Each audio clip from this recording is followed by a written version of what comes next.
Halo. Betul. Terima kasih Ibu sudah mengingatkan. Oke, ya. Iya, iya.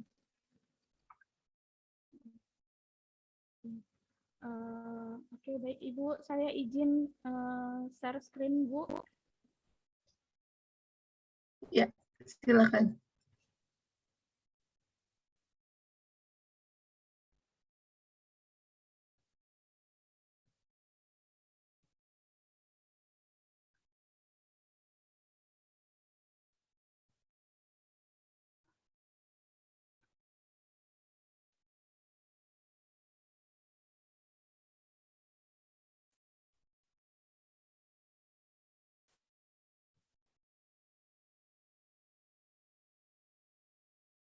Ya, oke. Bu, pada kesempatan ini kami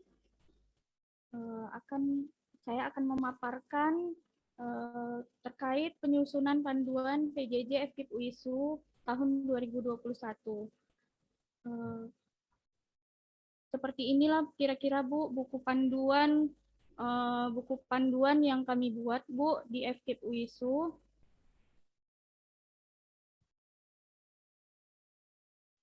Yang pertama, bab 1 itu isinya tentang profil FKIP UISU, Ibu, di mana kami memasukkan di sini ada sejarah singkat tentang FKIP UISU, kemudian visi misi dari FKIP UISU, dan tujuan dari FKIP UISU. Kemudian masuk kepada bab kedua ini ada latar belakang mengapa FKIP UISU menjalankan PJJ. Yang pertama kita ketahui bahwa perkembangan zaman dan adanya dukungan teknologi informasi yang memungkinkan peserta didik itu mengakses pendidikan di mana saja dan kapan saja yang telah mendunia. Seperti itu. Khususnya di Indonesia telah banyak perguruan tinggi negeri maupun swasta yang menyelenggarakan PJJ dengan berbagai model. Nah, kemudian di FKIP UISU sendiri penyelenggaraan PJJ itu yang kami sering sebut sistem pembelajaran online atau SIJARNO, Bu. Kemudian penyelenggaraan PJJ dengan menggunakan SIJARNO yang sering kami sebut itu, Bu, ini telah dilaksanakan hampir di setiap program studi FKIP UISU selama dan pasca pandemi corona, pandemi virus COVID-19. Kemudian FKIP UISU sendiri dan UISU juga berkomitmen untuk melaksanakan PJJ sebagai upaya mengantisipasi kebutuhan pendidikan masa kini untuk memenuhi undang-undang dan peraturan pemerintah tentang penyelenggaraan PJJ pada pendidikan tinggi. Gitu. Kemudian tujuan penyelenggaraan PJJ di FKIP UISU memenuhi amanat Undang-Undang Nomor 12 Tahun 2012 tentang pendidikan tinggi, kemudian Peraturan Menteri Nomor 109 Tahun 2013 tentang penyelenggaraan pendidikan tinggi, kemudian panduan untuk menjamin bahwa setiap unit di lingkungan UISU atau di lingkungan FKIP UISU dalam menjalankan standar yang ditetapkan, kemudian sarana, kemudian landasan dan arah dalam menetapkan semua standar dan prosedur dalam melaksanakan dan meningkatkan mutu PJJ, kemudian yang paling penting itu adalah bukti otentik bahwa FKIP UISU telah melaksanakan PJJ sebagaimana yang diamanahkan oleh pemerintah dan peraturan perundang-undangan. Kemudian dalam bab 3 kami membahas ruang lingkup PJJ. Di situ di dalamnya ada pengertian terkait istilah-istilah PJJ, kemudian peserta didik, kemudian ada pelaksana PJJ yaitu tutor, dosen FKIP UISU, kemudian sumber belajar, belajar mandiri, belajar terbimbing. Inilah istilah-istilah yang digunakan dalam panduan PJJ, Bu. Kemudian ada si Jarno, sistem pembelajaran online, adalah pembelajaran yang memanfaatkan TIK secara online. Kemudian ada sistem komunikasi video dua arah, kemudian ada dan seterusnya. Ada kami menggunakan LMS, Ibu, e-learning UISU. Kemudian kami juga memasukkan ciri-ciri PJJ di FKIP UISU, prinsip penyelenggaraan PJJ di FKIP UISU, kemudian lingkup penyelenggaraan PJJ, ini ada proporsi TIK, kemudian deskripsinya dan kategorinya.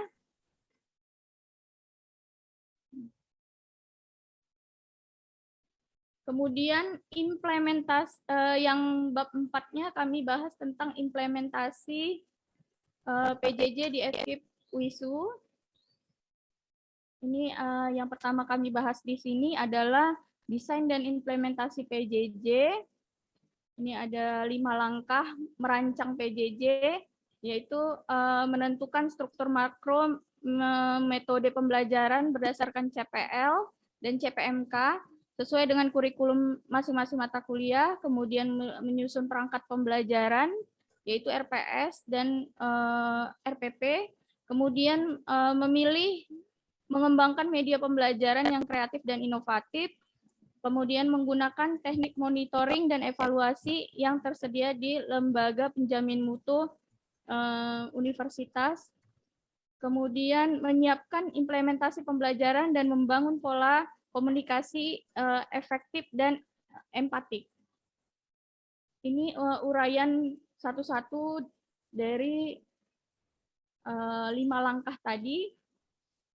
Kemudian ini ragam desain pembelajarannya, Ibu, kita pakai blended learning dan flipped learning. Di sini ada interaksi sinkron dan asinkron. Begitu juga dengan flipped learning, sinkron dan asinkron. Nah, blended learning ini pembelajaran yang dua bisa tatap muka dan luring daring gitu, Bu. Flipped learning ini dia lebih kepada memberikan bahan ajar terlebih dahulu, baru masuk tatap muka secara virtual seperti itu, Bu. Kemudian ini uraian penyusunan perangkat pembelajaran.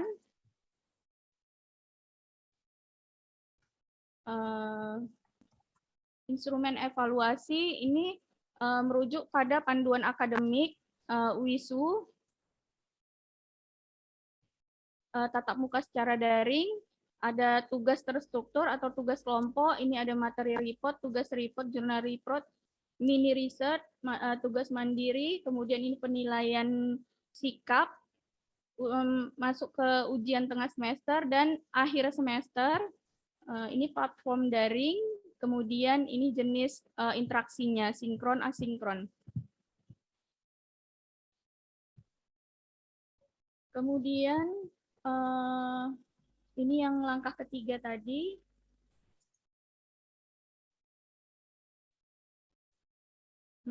Ragam interaksi pembelajaran PJJ di sini sinkron itu adalah pembelajaran yang berpusat pada mahasiswa, di mana dosen dan mahasiswa perlu berada dalam jaringan yang sama, Bu, pada waktu yang sama pula. Sedangkan asinkron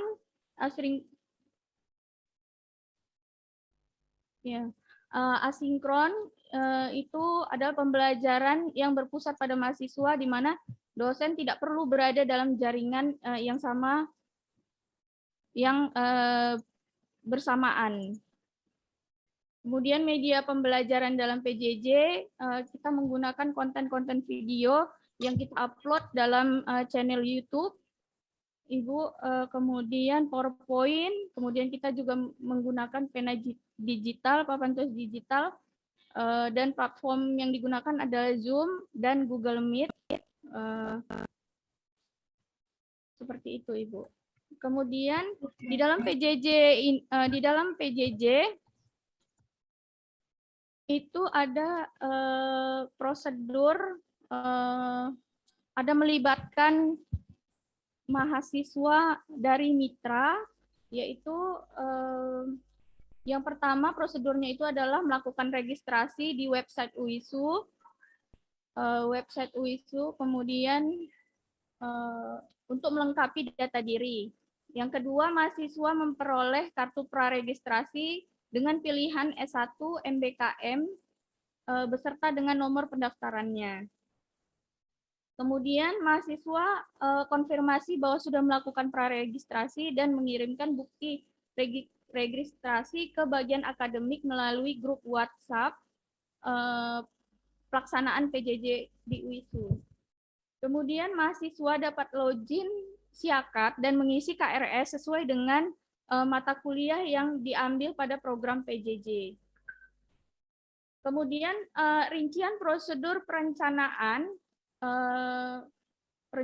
perkuliahan PJJ pada FKIP UISU, yaitu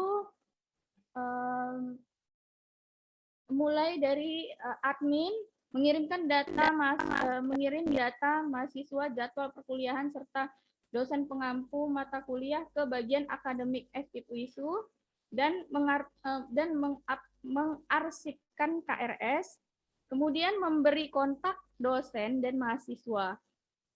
Setelah itu, mahasiswa dapat mengisi KRS melalui bagian akademik FKIP UISU. Mereka bisa mengakses juga Siakat dan mencetak. Kemudian komting dari kelas tersebut menghubungi admin dan dosen, admin e-learning, yaitu untuk mengenrolkan ke e-learning UISU.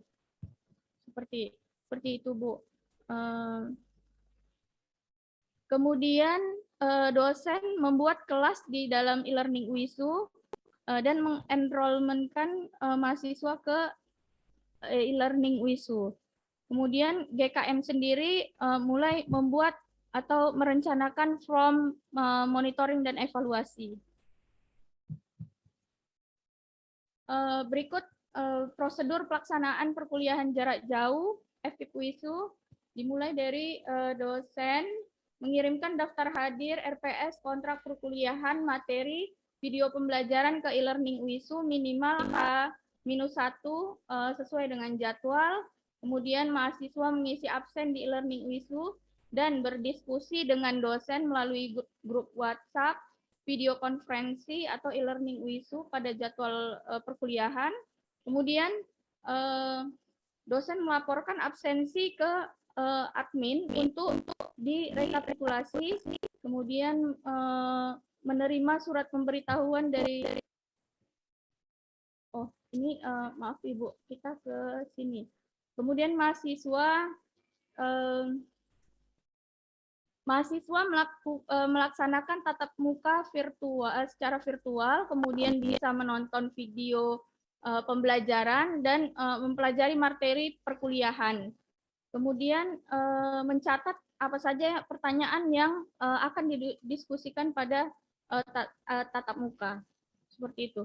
Kemudian admin merekap laporan dari dosen untuk dilaporkan kepada GKM, kemudian menyerahkan ke GKM, GKM memeriksa kesesuaian absensi dan materi dengan portofolio, kemudian merekapitulasi berapa persen kehadiran perkuliahan selama 5 minggu, kemudian menyampaikan hasil rekapitulasi ke forum dosen. Kaprodi menyampaikan hasil rekapitulasi ke forum dosen pada rapat rutin atau melalui WA group. Kemudian Kaprodi membahas dalam rapat tersebut yaitu kehadiran dosen dan materi kesesuaian materi yang diajarkan.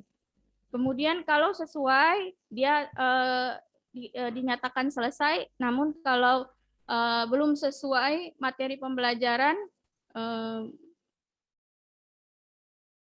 disarankan untuk update RPS seperti itu. Kemudian penggunaan e-learning UISU dapat dilihat dalam panduan e-learning UISU dan dapat juga diakses pada channel YouTube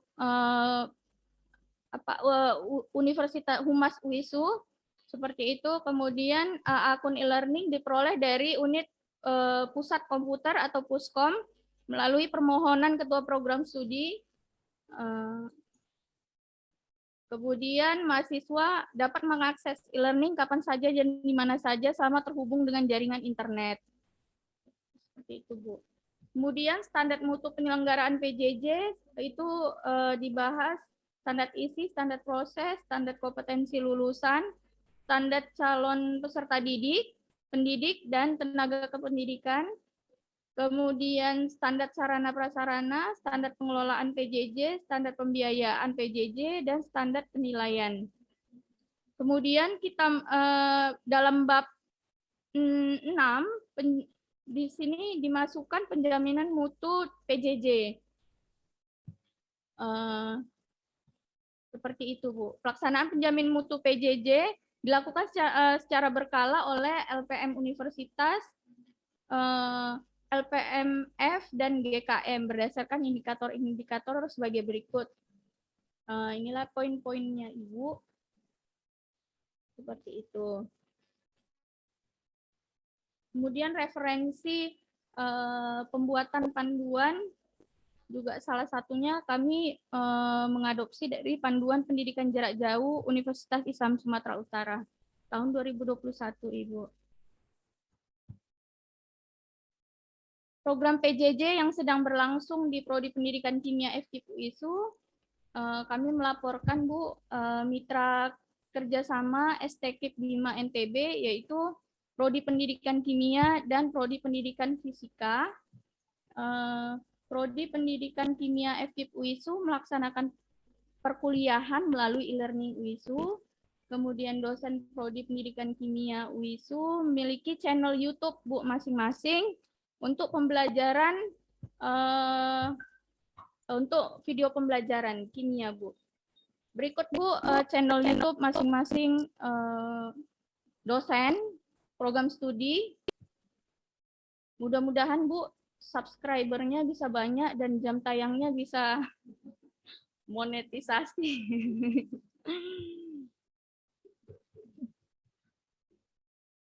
Mungkin itu saja, Ibu, yang dapat saya sampaikan, kami sampaikan. Kami mohonkan Ibu masukan dari Ibu untuk bagaimana sempurnanya nanti panduan kita di FKIP UISU, Bu. Terima kasih, Ibu. Saya kembalikan kepada pembawa acara, Ibu Wilda.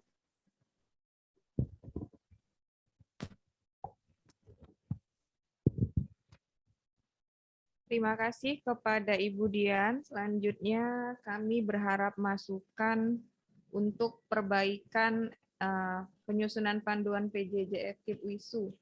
Kepada Ibu Muktiningsi, waktu dan tempat kami persilahkan, Ibu. Iya, baik, terima kasih Ibu. Izin share screen ya, ini tapi jaringan saya masih belum terlalu stabil ya. Jadi mohon maaf kalau nanti ada on off ya. Mudah-mudahan mulai stabil nih. Oke. Saya izin share screen. Oke, sebentar. Monggo, Bu. Ya. Buka dulu sebentar.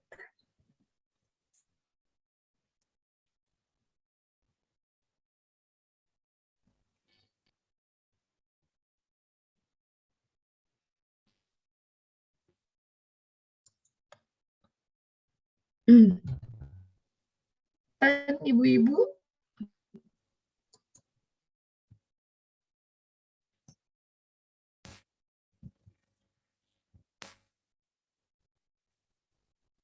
Halo Bu Dian, sudah terlihat belum? Sudah, Bu. Oke, ya. Sudah, Ya, Ibu. Alhamdulillah. Pertama-tama saya mengucapkan terima kasih atas undangannya, undangan silaturahim yang menjalin tali persaudaraan ya. Alhamdulillah, saya juga bersyukur dengan terakreditasi B, akhirnya UISU saya lari lebih cepat lagi ya.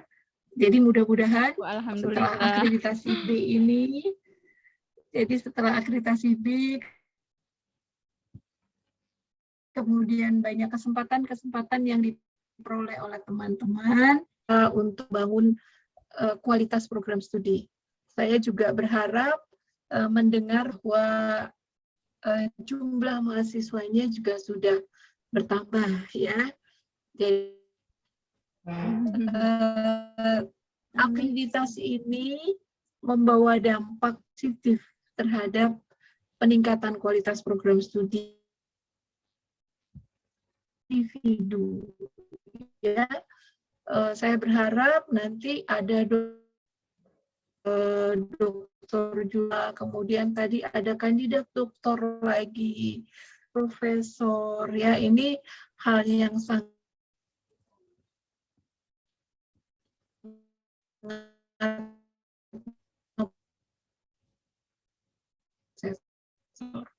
bisa mendorong program studi untuk bertumbuh terus gitu ya.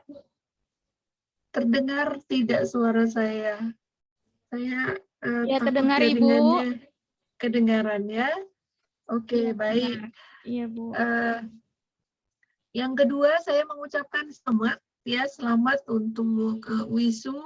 Tadi Ibu Korprodinya menyampaikan mendapatkan hibah ya untuk pembelajaran jarak jauh. Kemudian Ibu Wakil Dekan juga menyampaikan berita gembira bahwa mendapatkan hibah juga untuk MBKM ya. Ini hal yang sangat membuat kita semua bahagia. Mudah-mudahan kita bisa menjalankan paparan Budian tadi. Saya pikir sudah sangat lengkap. Cuma nanti kita lihat. Oh, ini panduanan. Ini saya revisi sedikit nih. Panduan.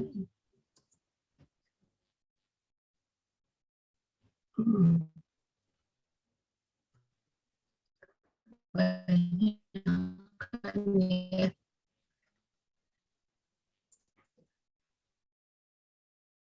Oke, dengan sharing tentang panduan ya pembelajaran jarak jauh. Tadi Bu Dian sudah memaparkan sudah lengkap ya panduannya, tapi nanti kita lihat apa sih panduan dan pedoman ya. Saya sempat searching juga ya apa sih bedanya pedoman dan panduan. Kadang-kadang kita juga nggak ada bedanya gitu ya, tapi ternyata setelah lihat KBBI itu ada beda sedikit ya. Kita lihat sama-sama. Untuk konsep pembelajaran jarak jauh, saya kemudian sudah banyak ya, sudah apalagi ini sudah mendapat hibah, berarti memang sudah ada konsep itu tentang PJJ ya. Jadi memang PJJ ini ada jarak di antara kita, antara pendidik dengan mahasiswa ya.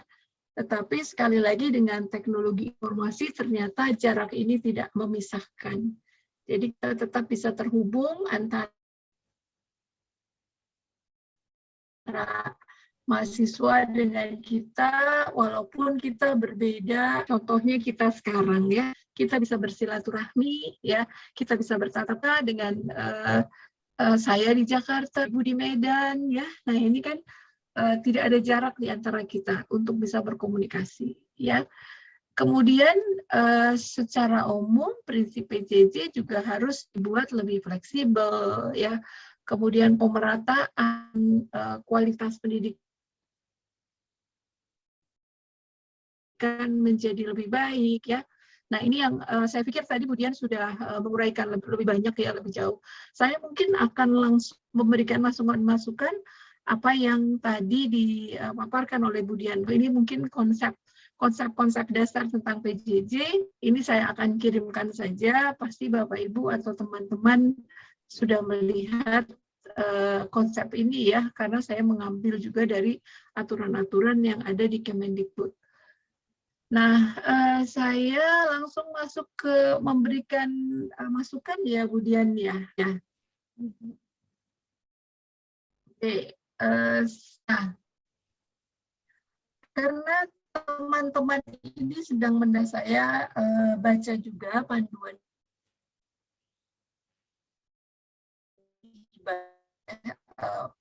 tersebut atau oleh yang diterima oleh teman-teman.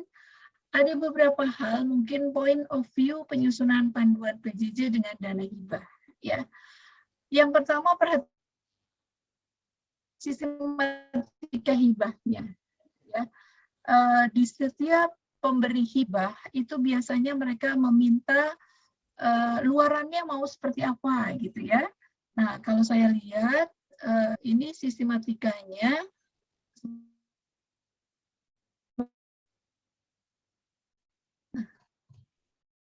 Terlihat tidak teman-teman, ibu-ibu? Kelihatan Ibu. Ini ya, ini kan panduan bantuan dana penyelenggaraan pendidikan jarak jauh. Ini yang diterima teman-teman. Iya, iya Ibu. Iya, ini ya. Iya. Oke, ya jadi kalau kita lihat memang salah satu luarannya ya, luaran yang diharapkan itu luaran di halaman 5. Di halaman 5, nah ini. Nah, luarannya ya. Jadi, karena teman-teman mendapatkan hibah, berarti kan ini nanti luarannya ini ya. Jadi salah satunya memang menyusun dokumen panduan ya, panduan tingkat fakultas atau jurusan terkait dengan implementasi PJJ yang kepada panduan di tingkat perguruan tinggi. Dalam pelaksanaan hibah ini, yang menjadi patokan teman-teman adalah luaran wajibnya ini. Jadi luaran wajib harus apa, ini dipenuhi. Ya. Tadi salah satunya kan teman-teman akan menyusun panduan ya, panduan implementasi PJJ berarti ya. Jadi antara 1-2 ini ya, dan perguruan tinggi. Nah, ada kemudian ini implementasi kebijakan PKM, kemudian dokumen untuk panduan. Berarti teman-teman harus mengacu ke sini ini semuanya ya. Nah, terkait dengan ini karena ini MBKM ya. Tadi mungkin di panduan Bu, yang disajikan. mohon maaf Bu, ya. PPT-nya tidak bergeser. Oh, tidak bergerak. Ya, oke. Saya nih. Terlihat tidak ada kata luaran.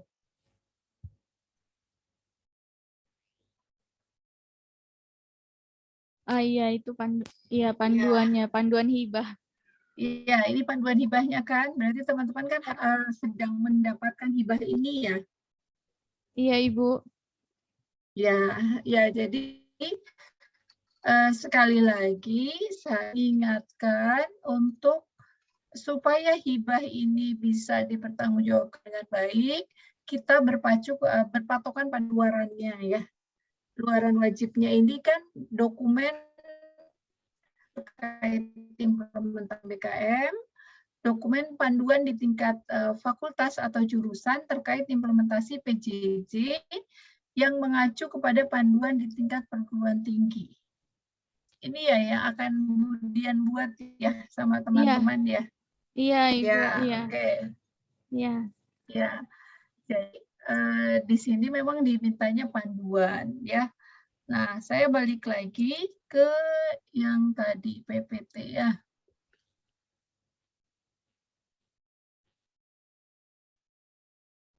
Nah, terlihat tidak? Ya, sudah Ibu. Oke. Jadi point of view penyusunan panduan PJJ dengan dana hibah, tadi perhatikan sistematikanya ya. Jadi apa yang diminta. Walaupun memang saya lihat di situ belum diberikan yang disebut panduan harus ada apa, itu tidak ada di situ ya. Belum ada kelihatannya ya. Nah, kemudian tadi luaran wajib yang disyaratkan karena kita sedang menerima hibah. Yang berikutnya pasti kita harus melakukan benchmark ya. Benchmark artinya untuk melihat apa sih yang sudah dibuat oleh perguruan tinggi lain ya. Jadi bisa melalui analisis literatur dan searching berbagai panduan yang telah disusun oleh PT lain dan sudah dipublish. Ya, saya ketik aja tuh panduan di perguruan tinggi. Nah, itu bisa menjadi acuan dan referensi. Yang penting masukkan bahwa sumbernya sebagian kita. Yang berikutnya adalah keunggulan yang dimiliki PT kita. Ya, artinya semua perguruan tinggi bisa menyusun panduan. Tetapi apa spesifikasi yang dimiliki oleh UISU? Ya, tadi ada Sinjaro tadi ya. Sistem pembelajaran online ya. Sijarno, ada Sijarno. Nah, mungkin di panduan itu kita kemukakan apa sih keunggulannya Sijarno tadi, gitu ya. Sehingga di dalam panduan itu seluruh masyarakat yang ada di UISU, baik dosen, pendidik maupun mahasiswa merasa memiliki Sijarno tadi. Jadi panduan yang kemudian buat kemukakan keunggulan-keunggulan yang dimiliki dari Sijarno ini. Ya, jadi ini point of view yang mungkin harus diperhatikan dalam penyusunan panduan. Oke, saya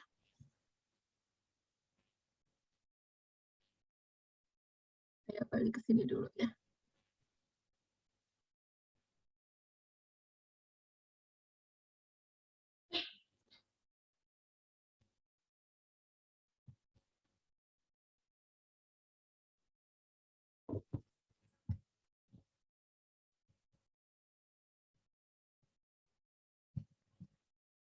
Bentar.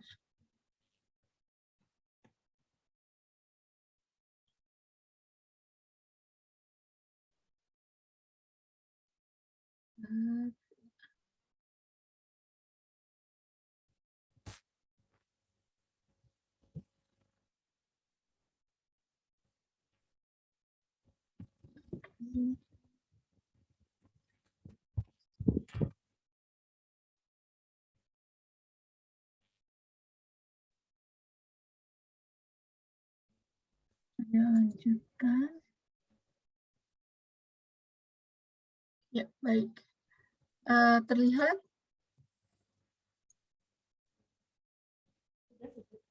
Oke. Ya, tadi Budian sudah memaparkan apa yang akan ditulis oleh teman-teman. Ya. Jadi kalau saya lihat, apa sih sebetulnya perbedaan antara pedoman dan panduan? Ya, pedoman dan panduan. Saya lihat, kalau pedoman itu kumpulan ketentuan dasar yang memberi arah bagaimana sesuatu harus dilakukan. Dengan demikian merupakan hal pokok dasar untuk menentukan atau melaksanakan kegiatan. Nah, ini berdasarkan Kamus KBBI. Kemudian apa itu panduan? Panduan adalah petunjuk dalam melakukan kegiatan. Jadi kalau berdasarkan kamus ini, maka kalau panduan itu lebih ke arah teknis. Sementara pedoman itu yang tadi seperti yang disusun oleh Budian. Ya, yang disusun Budian tadi itu lebih ke arah namanya pedoman ya. Tapi karena diminta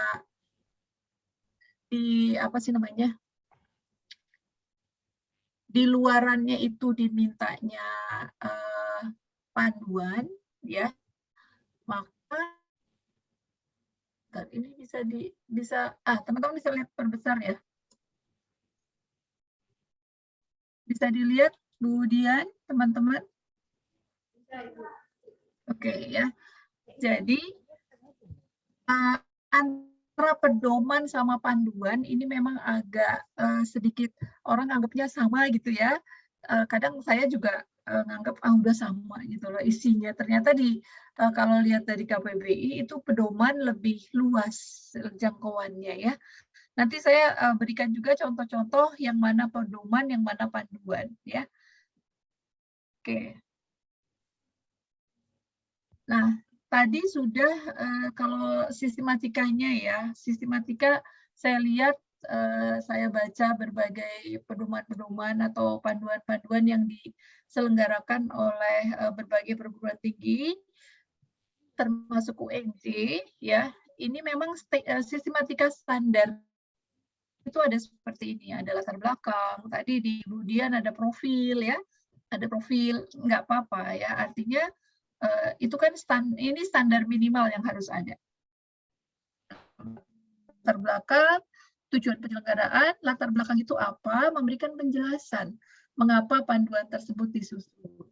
Ya kan? Kemudian tujuan penyelenggaraan, informasi tentang pembuatan panduan ini untuk siapa dan apa yang diharapkan. Mengacu pada landasan hukum kementerian, rektor, maupun fakultas ataupun prodi. Saya lihat tadi di landasan hukumnya Bu Dian, itu belum ada mengacu pada Permenristek Dikti nomor 3 tahun 2020. Padahal itu adalah landasan penyelenggaraan MBKM. Ya, jadi tadi mengacu ke Undang-Undang nomor berapa tadi itu ya, pendidikan sistem pendidikan nasionalnya boleh, tapi kemudian dilengkapi dengan aturan-aturan terbaru. Aturan terbaru tentang MBKM, tentang pedoman penyelenggaraan MBKM, itu boleh diacu.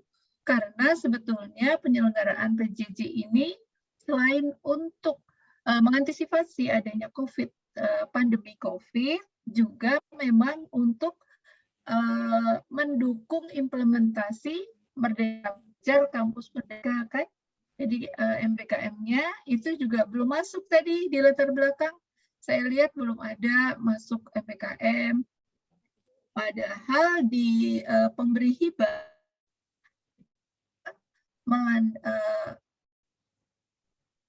penyelenggaraan PJJ ini untuk mendukung MBKM. Jadi saya pikir di panduan yang teman-teman buat itu harus ada juga landasan terkait dengan lingkup penyelenggaraan, ya, ruang lingkup dan prinsip tadi sudah ada di panduan yang kemudian paparkan tadi. Ruang lingkupnya sudah ada, prinsip penyelenggaraannya sudah ada, petunjuk teknisnya. Nah, ini yang disebut dengan panduan sebetulnya, petunjuk teknis pelaksanaan. Karena di sini ada tahapan seperti yang tadi Bu Dian lakukan ya, yang paparkan. Misalnya kalau dosen harus seperti apa, mahasiswa juga seperti apa, kemudian tanggung jawabnya Korprodi di mana, itu adalah petunjuk teknis pelaksanaan. Ini yang sebetulnya disebut dengan panduan. Kemudian evaluasi tindak lanjut dan penjaminan mutu tadi juga sudah dipaparkan. Jadi kan menurut saya itu justru namanya pedoman ya, pedoman PJJ. Nah, pedoman itu diikuti dengan panduan teknis seperti itu ya. Oke. Nah, kita coba benchmark ke beberapa pedoman atau panduan yang ada ya. Nah, saya coba contohkan.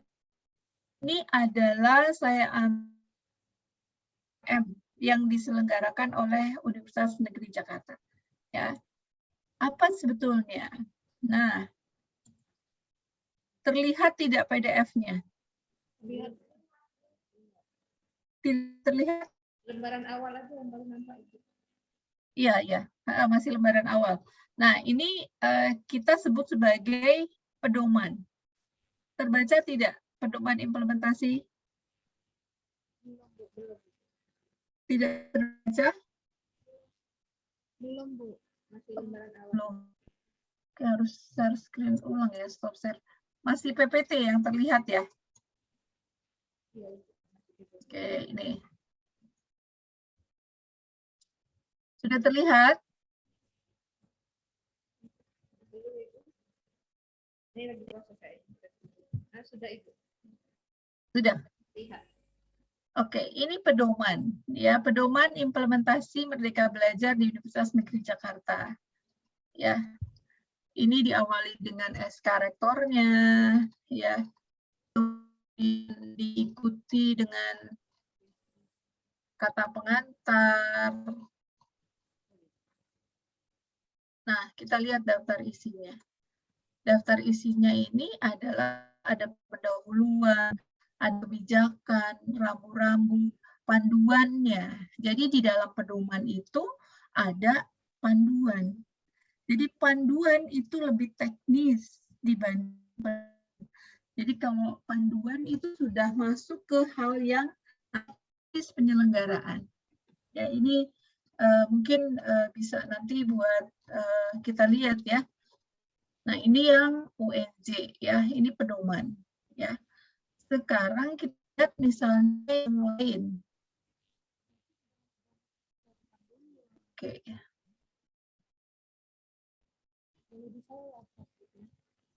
Ya. Oke, belum terlihat ya.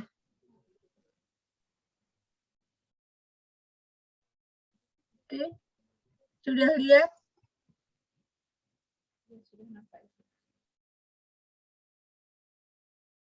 Halo Budian.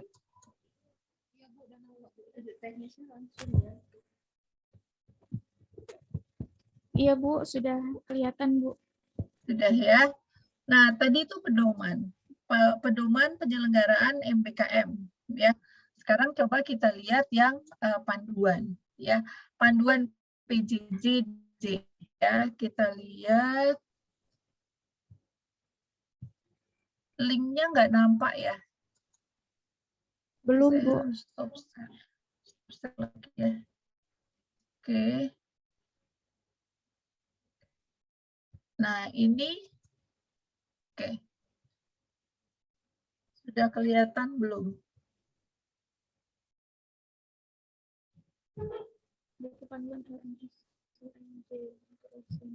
Sudah kelihatan?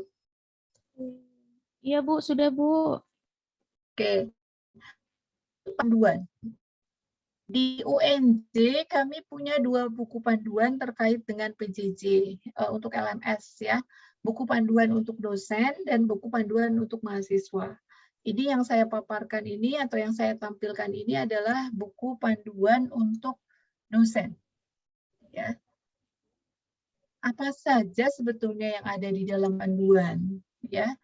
Yang ada di panduan ini ya, panduan penggunaan online. Ini kan udah lebih teknis ya. Cara mendaftar. Bagi dosen yang ingin mendaftarkan akun, silakan hubungi ini. Cara mendaftar, kemudian cara masuk ke login LMS-nya UNJ, kemudian mulai dari klik, isi kolom untuk username dan password, cara menambah course, kemudian login ke sini ya. Nah, ini kalau panduan teknis sekali. Sudah tahap demi tahap untuk membimbing bagaimana kita menggunakan LMS ini ya. Jadi ini kemudian cara memilih format course gitu ya. Apa mau single activity atau mau seperti apa. Nah, ini tahap di dalam panduan itu sehingga dosen bisa mengakses LMS, membuat kelas menggunakan LMS untuk proses pembelajaran ya. Jadi ini isi dari panduan yang tadi saya sampaikan. Ya, jadi mengubah judul topik, ya, kemudian menambahkan activity atau course, ya, ini di panduan. Jadi memang kalau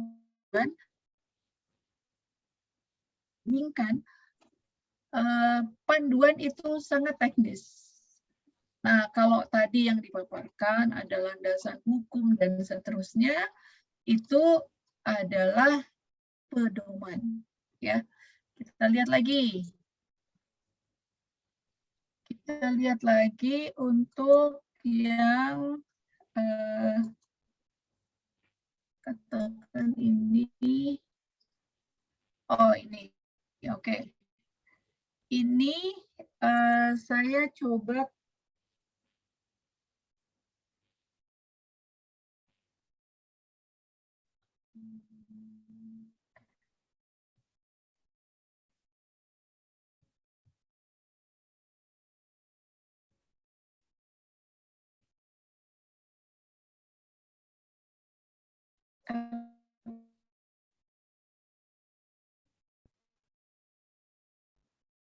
sudah terlihat. Belum, Bu. Oke. Ya, sudah, Bu. Sudah. Ini adalah contoh elemen.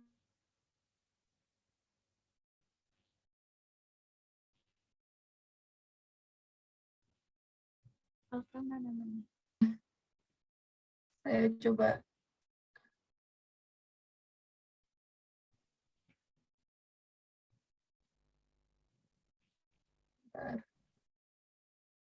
Ini jaringan saya memang lagi sangat lemot ini.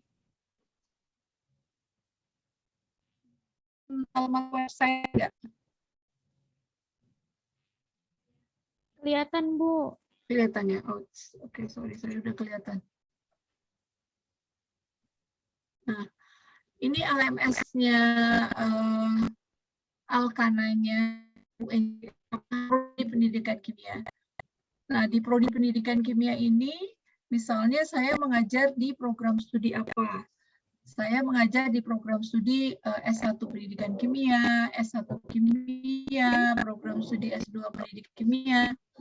Nah, jadi saya masuk ke misalnya, oh saya ngajar di program studi Pendidikan Kimia. Nah, ini LMS kami. Kalau saya masuk ke, nah, statistika ini mata kuliah yang saya ampu.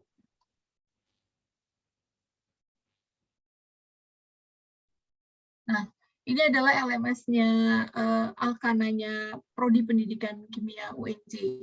Jadi di sini memang kami memasukkan RPS-nya, materi perkuliahan baik dalam bentuk PPT maupun mungkin rekaman video, atau misalnya kalau videonya besar biasanya kami hanya mencantumkan linknya saja.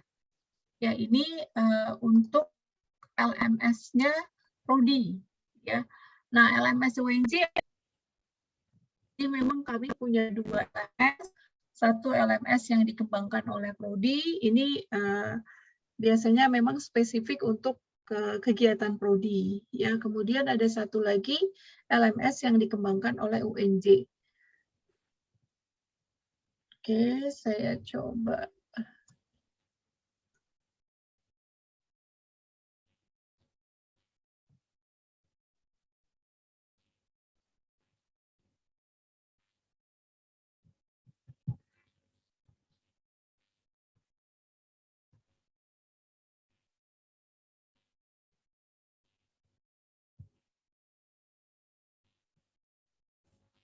Nah, baik.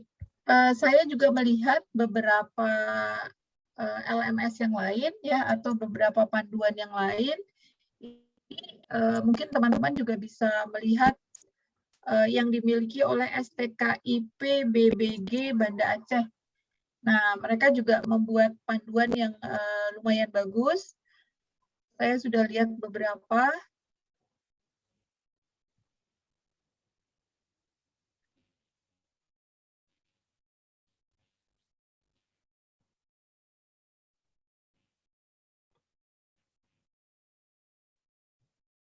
Nah, ini koneksi internet saya lagi nggak stabil ini. Nah, Terlihat belum teman-teman? Nah, kalau mereka karena Terlihat, yang Bu. tadi ya ini pedoman, ya, buku pedoman implementasi PJJ di STKIP BBG Banda Aceh. Banda Aceh kalau nggak salah tadi saya lihat. Nah ya, Banda Aceh ya. Nah, isinya dimulai tim penyusun ya. Kemudian SK Rektor ya, SK Rektor yang sebagai landasan hukum yang mereka pegang. Kemudian ada kata pengantar ya. Ini sepertinya hampir mirip dengan teman-teman. Mereka mendapatkan hibah ini juga ya. Nah, Bu, belum kemudian, terlihat, Bu. Oh, belum terlihat belum ya. terlihat panduan. Baru lembar pertamanya. Belum terlihat ya. Aduh. Sebentar. Ini kayaknya jaringannya ini. Oke. Nah. Sudah? Terisi sudah lihat?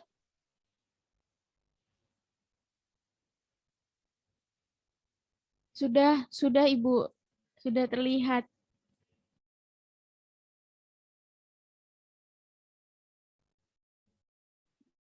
Sudah. Oke, saya mulai dari awal ya. Ini dia covernya yang pertama. Cover terlihat tidak? Terlihat, Ibu. Oke, terlihat ya. Nah, ini pedoman ya. Dia bilangnya pedoman. Kemudian isinya apa? Tim penyusun terlihat? Terlihat, Ibu.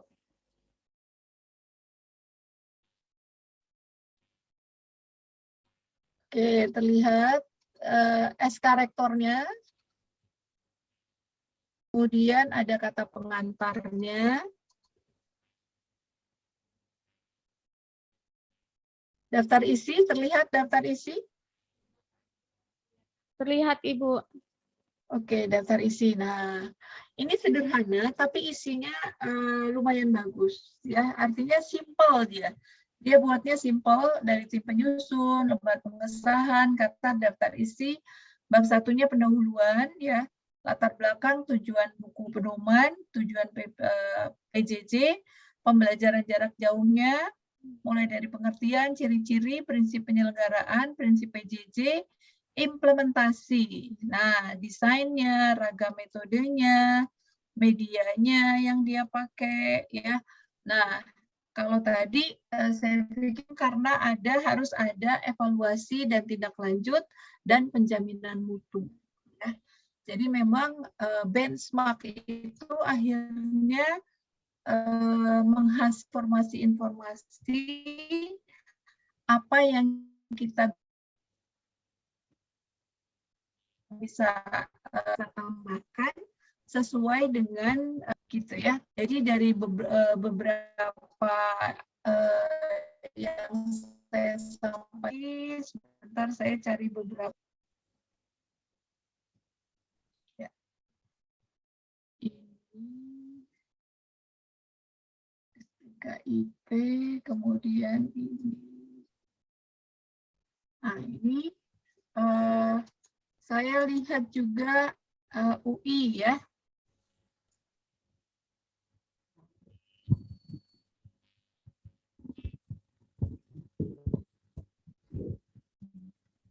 Sudah terlihat?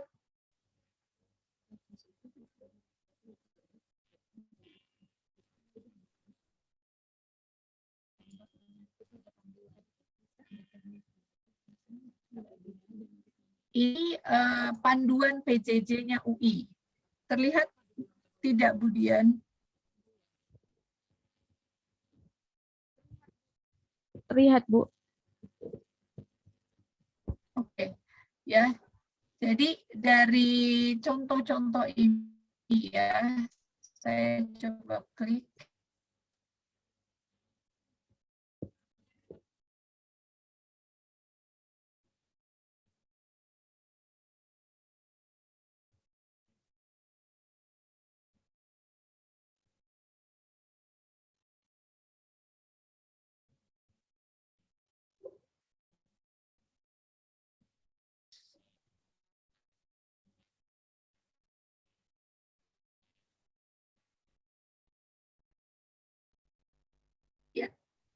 panduan pelaksanaan kegiatan belajar mengajar PJJ untuk mahasiswa UI? Bapak Ibu melihat, Ibu-ibu melihat tidak share screen saya? Lihat Ibu gambaran pertamanya. Ya, ini baru pertama. Ini panduan pelaksanaan kegiatan belajar mengajar dalam bentuk PJJ untuk mahasiswa. Ya, jadi kalau kita lihat, pertama ada ini SK Rektor juga. Nah, tapi di sini dia lebih praktis. Jadi untuk mahasiswa. Nggak kelihatan, Bu. Nggak kelihatan. Iya. Masih bergerak kayaknya.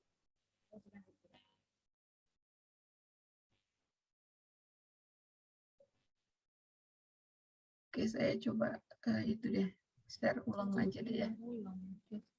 Nah, nih.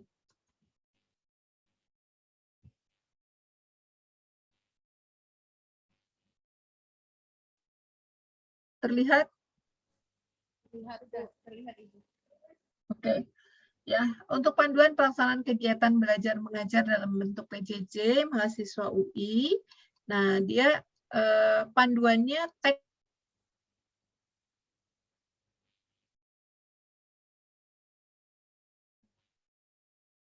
menggunakan absen disiak dan seterusnya. Kemudian pilihan menu ini sudah sangat teknis. Panduan menggunakan emas untuk mahasiswa, masuk ke sini, search course, kemudian pilih menu pilihan medium daring, ya bisa pakai Google Classroom atau menggunakan Zoom, ya. Dia sangat teknis. Kemudian pilihan menu daring ini yang dibuat.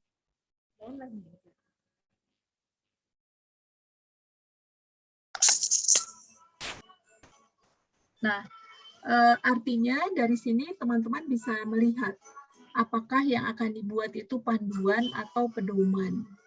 Ya, jadi kita sebetulnya bisa ya karena pelaksanaan teknis untuk bagaimana kita bisa mengakses LMS, kemudian bagaimana kita bisa melakukan interaksi siswa melalui LMS, ya, juga bagaimana kita mengevaluasi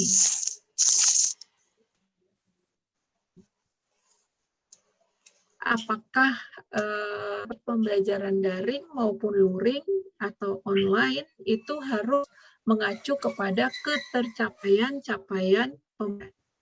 Ya, jadi menurut saya yang tadi dipaparkan oleh Bu Dian itu sudah cukup lengkap, ya. Tinggal melengkapi bagian-bagian yang tadi, mana yang disebut dengan pedoman dan mana yang disebut sebagai disebut juga sebagai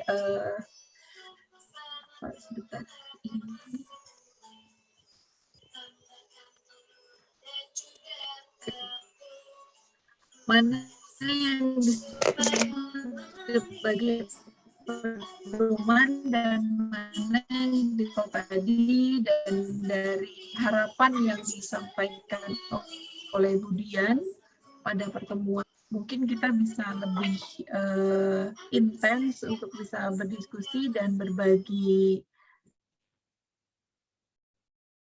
PJJ di UNJ dan bagaimana yang diselenggarakan di UI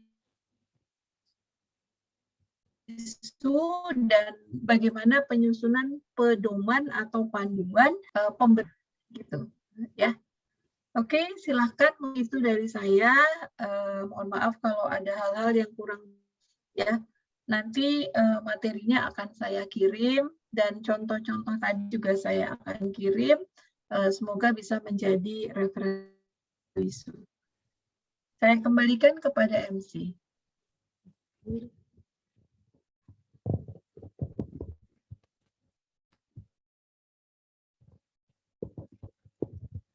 Terima kasih kepada Ibu Muktiningsih atas masukan yang diberikan.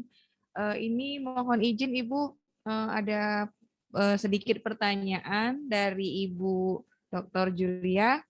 Apakah diberi izin, Ibu? Suaranya putus-putus ya. Ibu Julia izin untuk bertanya, Bu? Oh iya, silakan. Silakan Bu Baik, Julia. Ibu. Terima kasih, Bu. Terima kasih Ibu Mukti. Ya. Ibu, kami sudah perhatikan punya kami ya. Mungkin lebih arahnya lebih kepada pedoman sebenarnya, Pedoman. walaupun ya Iya. ada beberapa nih kan. Kita sebenarnya sudah ada panduan untuk menggunakan LMS, nih kan. Nah, kalau kami lihat tadi tentunya yang mau kami tanyakan, apakah di buku panduan ini nanti di dalamnya itu sudah ada teknis untuk penggunaan LMS kayak yang tadi dibuat, apakah itu disatukan di buku panduan atau disatukan di buku pedoman, apa kita pisah-pisah gitu, Bu? Mana untuk sebaiknya laporan yang bagus, Ibu? Ya, untuk laporan hibah sebetulnya bisa disatukan aja sebagai lampiran juga bisa ya. Jadi ada panduan teknis penggunaan pelaksanaan bisa di. Jadi pedomannya jadi lebih lengkap gitu ya. Jadi kalau misalnya panduan aja teknis sekali, itu teknis untuk sebetulnya kan yang tadi disampaikan oleh Bu Dian itu kalau menurut saya lebih ke arah pedoman namanya ya. Tapi sekali lagi karena yang dinilai kan juga implementasi PJJ. Kalau saya lihat luarannya ya di hibah ini. Nah, di implementasi PJJ-nya itu kan kita untuk mengimplementasikan harus ada panduannya. Nah, jadi pedoman dan panduannya itu di dalam pedoman kita bisa memasukkan panduan implementasi PJJ-nya gitu. Nanti bukti-buktinya kan diminta juga itu kan? Iya, benar Ibu. Jadi teknisnya itu kita masukkan dalam panduan. Buku panduan, iya. Panduan. Tapi kalau untuk di-share ke mahasiswa atau dosen, mungkin yang bisa di-share panduannya. Tapi kalau untuk ada landasan hukum, kenapa kita melaksanakan PJJ, kenapa mesti pakai sinkronus, asinkronus, itu mungkin di dalam pedoman. Iya. Sebenarnya ini kemarin Ibu dari universitas itu ada 2 buku. Satu kebijakan panduan PJJ, satu lagi panduan PJJ dari universitas. Jadi kami kan kemarin mengikuti karena memang juga bingung ini. Kita berdiskusi saja berenam dan minta masukan dari WR Adi.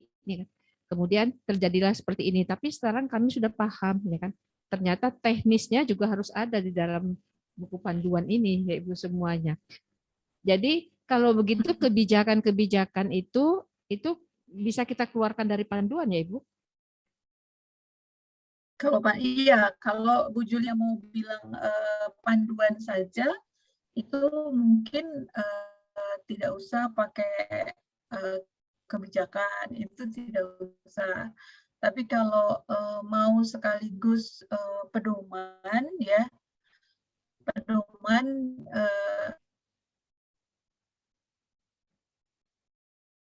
bisa dengar?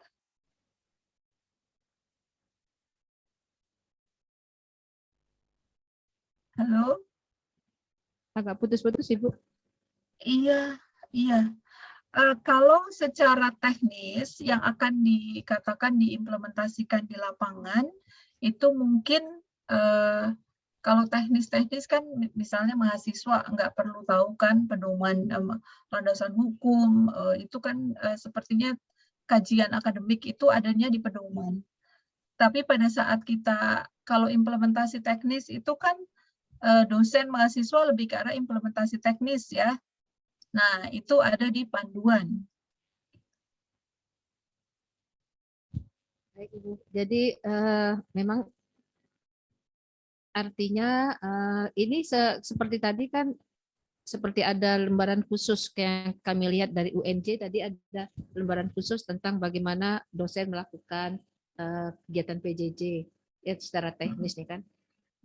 Kalau ini nanti kita buat di lampiran aja bisa ya Bu, lampiran belakang Bisa. aja kita buat. Bisa. Jadi kalau yang lengkap yang sudah dipaparkan Bu Dian tadi kan pedoman ya. Nanti lampirannya adalah panduan implementasi PJJ-nya gitu. Atau panduan penggunaan LMS atau panduan implementasi PJJ juga boleh. Nanti kalau sudah ada panduannya kan bagaimana pelaksanaannya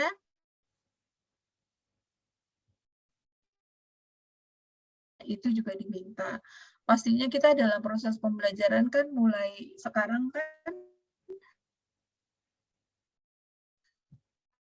untuk daring mulai dari absensi, kemudian kehadiran, semuanya kan dimasukkan ke bukti-bukti fisik tadi. Iya Ibu.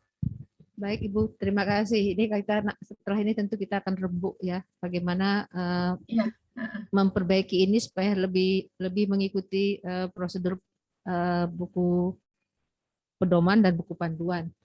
Ada juga tadi teman-teman yang nyarankan dijadiin satu pedoman dan panduan, kita buat belakangnya panduan ya kan. Tapi nanti ini masukan yang sangat berharga bagi kami. Saya kembalikan kepada Ibu Dian.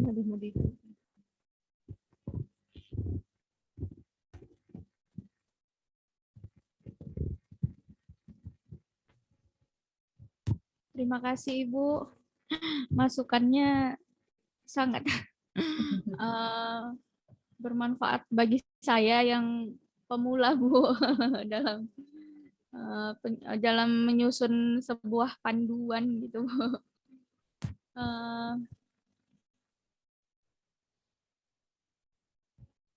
Mungkin ada yang mau ditanya lagi? Ibu Uswatun Hasanah ini raise hand. Silakan Ibu Uswatun. Oh, tidak Bu, saya anggota ini Bu. Oh iya, silakan. Ada yang mau ditanyakan?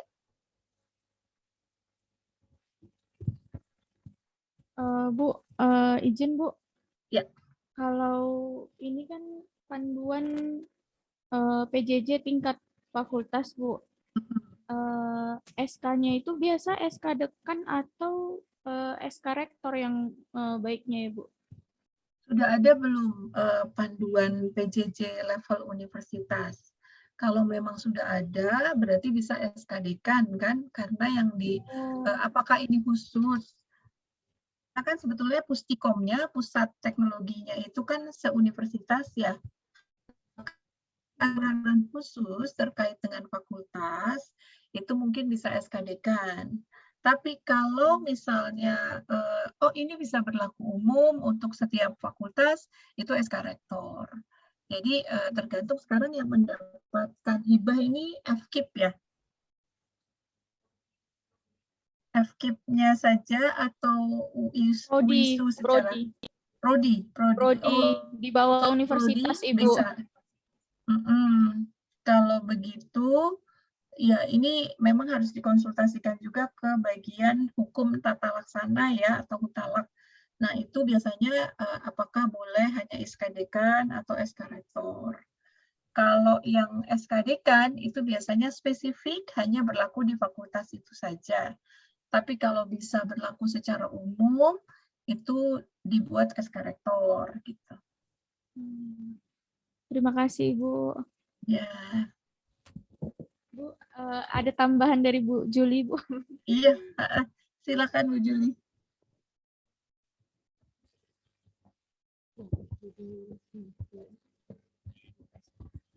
Terima kasih Ibu. Ini sekarang kita udah alhamdulillah sudah jelas ya. Artinya kita sudah tahu apa yang harus kita masukkan ke dalam lampiran dari buku pedoman dan buku panduan. Kemudian Ibu, ini agak terlepas dari kegiatan ini nih Bu. Ini kami akan membuat FGD untuk pembelajaran RPS untuk PJJ Bu. Kami udah rembuk, inginnya Ibu juga gitu narasumbernya. Aduh. JJ ya ini lagi kami juga memang banyak berbenah ya, lagi berbenah. Kalau tidak buru-buru bisa ya, artinya nanti kalau misalnya buru-buru saya cari teman-teman yang memang bidang ini gitu. Tapi sebetulnya prinsipnya sama kan, cuma nanti bagaimana proses pembelajarannya kita ubah dari luring menjadi daring kan. Iya, Ya, Bu. berarti RPS-nya kan juga harus daring ya. Itu yang kalau tidak buru-buru saya akan bisa memberi contoh. Tapi kalau buru-buru, saya nanti akan cari teman yang memang sudah melakukan gitu ya, sudah membuat RPS kan harus diberi contoh ya. Nah itu yang saya harus siapkan. Kalau buru-buru nanti saya coba tanya teman-teman di prodi pendidikan itu juga banyak yang kami memang sama-sama sedang berbenah ya untuk berbenah semuanya. Terus terang kalau yang sekarang dilakukan ini kami masih banyak pakai RPS-nya yang luring, tapi penyelenggaraannya yang daring. Padahal kan ada spek khusus ya untuk RPS yang daring itu seperti apa. Gitu. Kalau kita di minggu ketiga Desember bisa Ibu? Oh, minggu ketiga Desember. Iya. Desember itu saya masih full sampai tanggal 19. 19 itu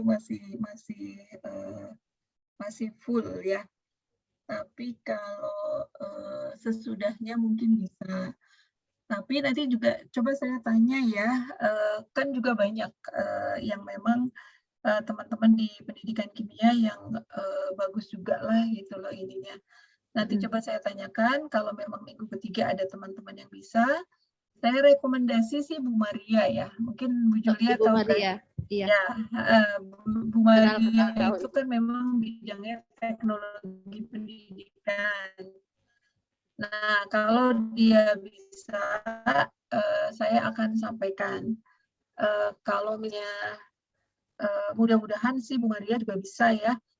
Saya pikir dia background-nya kan teknologi pendidikan tuh, mudah-mudahan lebih nyambung gitu. Ya, bagaimana membuat, sebetulnya kan kita memang sudah melaksanakan ya RPS yang kita susun. Tapi untuk bagaimana melaksanakan flip classroom, kemudian bagaimana mendesain pembelajaran daring, mungkin Bu Maria lebih tepat. Ya, nanti bisa saya coba tanya ya. Baik Ibu ya. Terima kasih banyak Ibu. Nanti Iya, sama-sama. kami terima informasi dari Ibu ya Ibu. Siap, siap. Iya, terima kasih banyak Ibu. Ya. Ada lagi kami kembalikan kepada Ibu Wilda. Terima kasih Ibu atas semua masukan yang diberikan. Sama-sama, ya. Ini ada isian yang belum saya isi ya Bu Dian ya. Nanti saya kirim sesudah ini ya.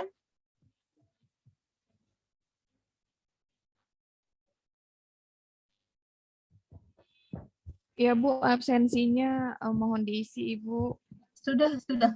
Kalau absensi sudah. Cuma kayaknya ada. Sekaligus form biodatanya ya Bu. Iya. Ini saya lihat ada form biodata yang harus diisi ya. Iya Ibu. Oke, saya kirim via grup aja ya, di WA grup ya. Oh iya Ibu. Baik. Sekaligus materinya nanti saya kirim via WA grup. Baik Bu. Terima kasih atas masukan yang Ibu berikan. Alhamdulillah begitu banyak ilmu yang kami dapat, di mana selama ini masih bingung ya Bu untuk menyusun panduan. Tapi alhamdulillah melalui pencerahan hari ini mudah-mudahan hasil yang kami buat berkembang lebih baik dan ya harus lebih baik lagi ya. Iya Bu ya. Demikianlah kegiatan FGD kita hari ini dengan mengucapkan alhamdulillahirabbil alamin. Kegiatan kita hari ini saya tutup. Wabillahi taufik wal hidayah. Assalamualaikum warahmatullahi wabarakatuh. Mohon maaf ya Ibu jika ada salah dan kata Ibu. Iya, sama-sama Bu Juli, Bu Dian, Ibu MC. Ya, saya akan kirim materinya via grup, kemudian tadi Ibu mohon izin Ibu. Ibu ya. mohon izin kita bisa ambil screenshot untuk foto bersama Bu. Boleh. Saya sudah screenshot, coba lihat di grup. Oh iya, sudah ini Bu. Ya, silakan Ibu Uswatun, mana Ibu WD ini belum ada. Ibu WD sedang ada ke ruangan WRSTK Bu, ada keperluan sepertinya. Oh, baik, Bu Uswatun tidak on cam? On cam Bu. Cuman On cam. iya Bu. Ya, baik. Baru ya kan. Ya, oke, saya ambil ya. 1, Iya. 2, 3. Saya taruh di GA. Nah, ini bisa jadi bukti kegiatan ya. Sekarang kita kegiatannya online. Oke, saya sudah kirim di grup ya foto kita. Sudah dilihat, sudah dicek di grup.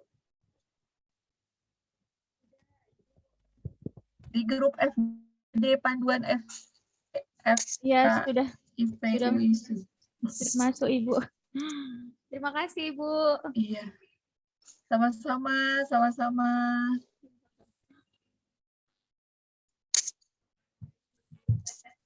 Sehat-sehat Saya Ibu, sehat selalu. Ya, makasih. Saya izin live ya. Iya Ibu. Ya. Assalamualaikum. Waalaikumsalam warahmatullahi wabarakatuh. Salam untuk Prof. Hasrid ya. Iya Ibu, nanti kami sampaikan. Ya. Assalamualaikum.